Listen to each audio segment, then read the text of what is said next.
ค่าไถ่แบตเตอรี่หลักล้านแลกกับวารันตีและวิศวกรรมระดับโลกยังไงได้บ้างสวัสดีครับ Event Block ครับ แล้วถ้าเกิดมีใครอยากจะเลี้ยงกาแฟผมสแกนได้ที่รูปเลยนะ แล้วอย่าลืมกดไลค์ กดแชร์ กดติดตามให้ด้วย ขอบคุณมากครับ แล้ววันนี้เราจะมาคุยกันเรื่องของวารันตีแบตเตอรี่ของรถไฟฟ้าจากค่ายแบรนด์ยุโรปกัน และในภาพคือข้อมูลที่ผมหามานะครับ ขอบคุณมากครับ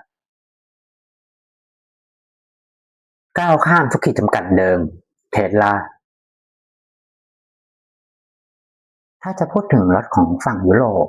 ก็ต้องพูดถึงเทสลาที่เป็นรถของค่ายอเมริกันซึ่งเป็นแบรนด์ EV ที่หลายคนยกย่องให้เป็นมาตรฐานระดับโลกแต่พอเป็นเรื่องของแบตเตอรี่ผมมีเคสจริงในไทยที่เกิดขึ้นที่ต้องเอามาคุยกันต้องบอกว่าแบตเตอรี่ของเขาเนี่ยใช้อยู่2ประเภทโดยที่ตัว Standard Range เขาจะใช้แบต LFP และตัว Long Range กับตัว Performance ก็จะใช้เป็น NCA จะขอเริ่มจากข้อดีของแบตทั้ง2ประเภทนี้ก่อนนะครับโดยที่รุ่น Standard Range ที่ใช้แบต LFP เขาจะชาร์จแบตเต็มได้บ่อยแล้วก็แบตจะเสื่อมสภาพช้าและรุ่น Long Range และ Performance ที่ใช้แบต NCA แบตของเขาจะมีความหนาแน่นสูงสามารถวิ่งระยะทางได้ไกลกว่าในขณะที่ขนาดแบตเท่ากันเพราะชนิดแบต NCA เนี่ย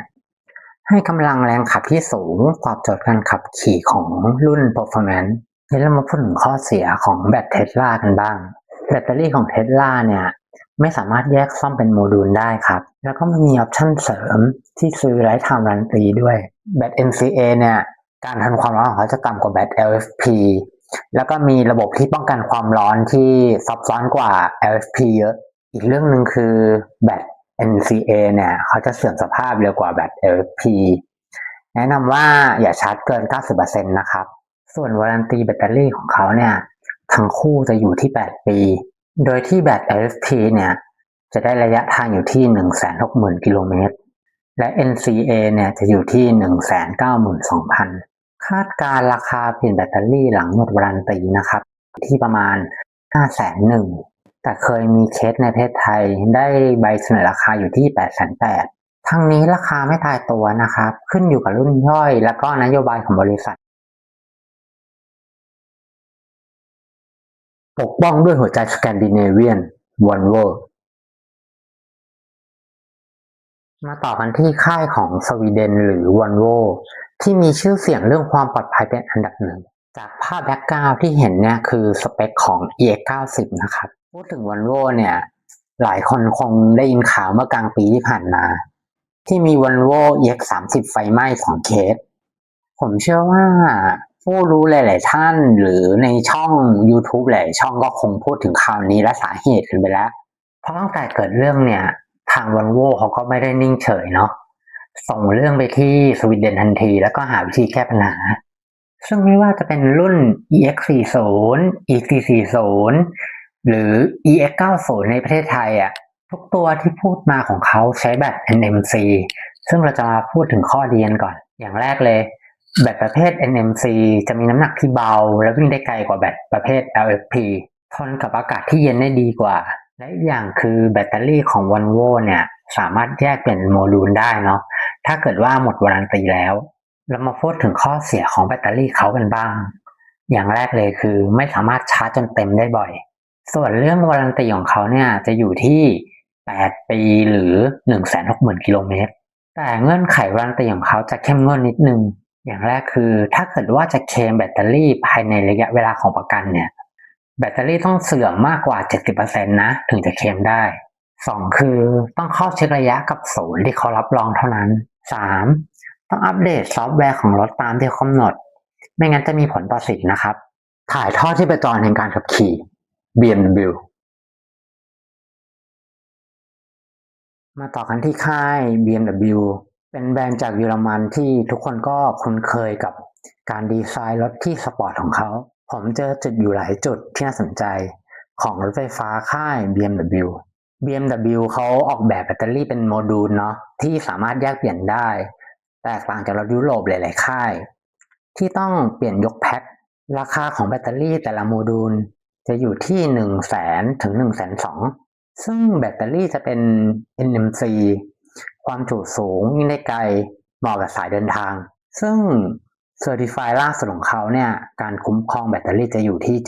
75% ดีกว่ามาตรฐานของค่ายอื่นที่การคุ้มครองอยู่ที่ 70% แต่ BMW เขากำลังจะเปลี่ยนไปใช้เซลล์แบตเตอรี่แบบทรงกระบอกในเจนถัดไปนะซึ่งปัจจุบันหรือที่ผ่านมาเนี่ยเขาใช้แบบเหลี่ยมซึ่งราคาในแต่ละเซลล์เนี่ยจะแพงกว่า NMC ทั่วไปต้องรอติดตามข่าวจากเขาอีกทีหนึ่งวารันตีแบตเตอรี่ของเขาเนี่ยตามมาตรฐานเลยจะอยู่ที่8ปีหรือ 160,000 โลเงื่อนไขคือถ้าแบตเตอรี่เสื่อมสภาพมากกว่า 70% ในระยะเวลาที่วารันตียังอยู่สามารถเคลมได้บางรุ่นได้ถึง 75% และวารันตีติดอยู่กับตัวรถสามารถขายต่อได้เต็มสิทธิ์ราคาคาดการณ์แบตเตอรี่ทั้งแพ็คจะอยู่ที่1 ล้านถึง1.8 ล้านตามรุ่นรถหรูหราเหนือทุกสัมผัส Mercedes-Benz มาต่อกันที่ค่าย Mercedes-Benz เจ้าตลาดรถหรูที่ทำรถไฟฟ้าออกมาครบทุกไซส์ตั้งแต่รถ SUV จนไปถึงรถเรือธง S-Class อย่าง EQS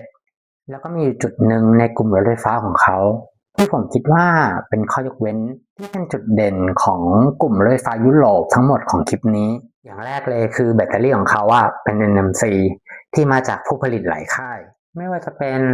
CATL LG Farasit และ SK On ส่วนเรื่องวารันตีแบตเตอรี่ของเขาคือถ้าเป็นตัว EQE 300และ EQS วารันตีแบตเตอรี่จะอยู่ที่10ปีหรือ 250,000 กิโลแต่ก็มีเงื่อนไขที่ต้องสอบถามจากเซลล์เพิ่มเติมนะครับข้อดีคือ EQE และ EQS มีวารันตีที่ยาวนานที่สุดในกลุ่มรถยุโรปที่พูดมาในคลิปนี้ด้วยความที่เขามีผู้ผลิตแบตเตอรี่จากหลายค่ายเขาจะไม่มีความเสี่ยงในการขาดแคลนแบตเตอรี่จากผู้ผลิตรายเดียวและเขาก็มีแคมเปญ Welcome Back Star ให้กับลูกค้าที่เคยหลุดวารันตีกลับมาตรวจสอบแบตเตอรี่ได้ฟรีแต่ข้อเสียก็คือการใช้เซลล์จากผู้ผลิตหลายเจ้าหมายความว่ารถรุ่นเดียวกันแต่คนละคันก็อาจจะได้เซลล์จากผู้ผลิตคนละเจ้าเมื่อเดือนกุมภาพันธ์ของปีนี้ที่ผ่านมาปักกิ่งเบนซ์ได้เรียกคืนรถ EQA และ EQB ในจีนกลับคืน 19,000 กว่าคันเหตุเพราะแบตเตอรี่มีความเสี่ยงที่จะไฟไหม้และไม่สามารถชาร์จได้เกิน 80% รวมถึงห้ามจอดในที่โล่งจนกว่าจะได้เข้าศูนย์คุณไหมข่าวนี้ส่วนรถในตระกูล EQ รุ่นอื่นกับรถ CLA วารันตีของเขาจะอยู่ที่8ปีหรือ 160,000 กิโลเงื่อนไขคือห้ามขาดการเช็คระยะจากศูนย์ของเขา2คือห้ามดัดแปลงระบบไฟฟ้าหรือระบบซอฟต์แวร์ของตัวรถ3คือห้ามนำรถไปใช้ผิดประเภทเช่นเอาไปแข่งราคาคาดการค่าแบตเตอรี่หลังหลุดวารันตีจะอยู่ที่1.2 ล้านถึง2 ล้านอยู่ที่ตัวรุ่นรถด้วยสะท้อนตัวตนผ่านดีไซน์มินิมาต่อกันที่มินิค่ายจากแบรนด์ประเทศอังกฤษที่หลายคนลืมแล้วเขามีรถไฟฟ้าในประเทศไทยจากมินิสไตล์รถสันดาปที่เป็นซิตี้คาร์คล่องตัวที่เราคุ้นเคยกันตอนนี้ก็ทำเป็นรถไฟฟ้าล้วนที่ออกมาขายกันในประเทศไทยอยู่2รุ่นพร้อมกับสิทธิประโยชน์เพื่อออกมาทำตลาดโดยที่รถทั้ง2รุ่นของเขาเนี่ยจะใช้แบตเตอรี่เป็น NMC และมีประกันของตัวรถ4 ปีไม่จำกัดระยะทางโดยที่มีโปรโมชั่นแถมให้คือมินิโปรเทคเป็นประกันชั้น1แถมให้ 2-3 ปีแล้วแต่แคมเปญแต่นะมินิคูเปอร์ SE ที่เป็นเจนใหม่รถจะผลิตผ่าน Spotlight Automotive ซึ่งเป็นการร่วมมือกันระหว่าง BMW และ Deshwall Motor ของจีนซึ่งเป็นแพลตฟอร์มใหม่ที่นำเข้าแบบ CBU จากจีนทั้งหมดและราคาเปิดตัวค่อนข้างสูงเลยอยู่ที่ 1.5 ถึง 1.8 ล้านส่วนวารันตีแบตเตอรี่ของเขาจะอยู่ที่8ปีหรือ 160,000 กิโลโดยที่เงื่อนไขและมาตรฐานจะเป็นเหมือนกับ BMW ราคาคาดการณ์เปลี่ยนแบตเตอรี่ของมินิจะอยู่ที่ 340,000 ถึง 501,000 กลางๆแต่แบตสามารถเปลี่ยนเป็นโมดูลได้เหมือน BMW ทรงพลังอย่างสง่างาม Audi ปิดท้ายด้วย Audi เป็นแบรนด์ของเยอรมันที่เน้นความล้ำสมัยตลาดรถไฟฟ้าของไทยในปัจจุบัน Audi ได้เดินเกมลุกมี SUV ไฟฟ้าเช่น Q6 และ Q8 และมีรถสปอร์ตซีดานไฟฟ้าอย่าง e-tron GT ที่เป็นเทคโนโลยีขับ4แบบควอโตที่เป็นเอกลักษณ์โดยที่แบตเตอรี่ของ Audi เนี่ยจะใช้เทคโนโลยีลิเธียมไอออนระดับสูงปัจจุบันเนี่ยตัว Q6 ของ Audi เขาจะใช้แพลตฟอร์ม PPE ซึ่งรองรับไฟได้800โวลต์จุดเด่นของ Audi ไฟฟ้าเนี่ยคือการผสมผสานระหว่างการขับ4แล้วก็แพลตฟอร์ม PPE ทำให้รถชาร์จไวและวิ่งได้ไกลขึ้น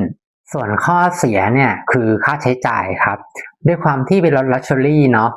ค่าใช้จ่ายนอกวารันตีเนี่ยก็จะสูงหน่อยส่วนข้อเสียอีกเรื่องหนึ่งเนี่ยของ Audi คือข้อมูลเชิงลึกทางแบตเตอรี่เนี่ยของ Audi เขาจะไม่ค่อยเปิดเผยเพราะเขาถือว่าเป็นความลับทางธุรกิจมาพูดถึงวารันตีแบตเตอรี่ของ Audi กันบ้างหากแบตเตอรี่เนี่ยเสื่อมสภาพลง 70% ภายใน8ปีหรือ 160,000 โลทาง Audi เนี่ยเขาจะเปลี่ยนแบตเตอรี่ให้โดยไม่มีค่าใช้จ่ายเพิ่มเติมโดยที่มีเงื่อนไขการรักษาสิทธิ์วารันตีคือ 1. ต้องเข้าเช็คระยะกับทางเขาเนี่ยทุกๆ1ปีหรือ 15,000 กิโล 2. ต้องใช้อะไหล่แท้จากศูนย์บริการของเขาเท่านั้น 3. ห้ามดัดแปลงสภาพรถปรับแต่งซอฟต์แวร์หรือติดตั้งอุปกรณ์ใดๆก็แล้วแต่ที่ส่งผลต่อระบบไฟฟ้าของรถอย่างเช่นนะหลอดไฟ LED หรือ HID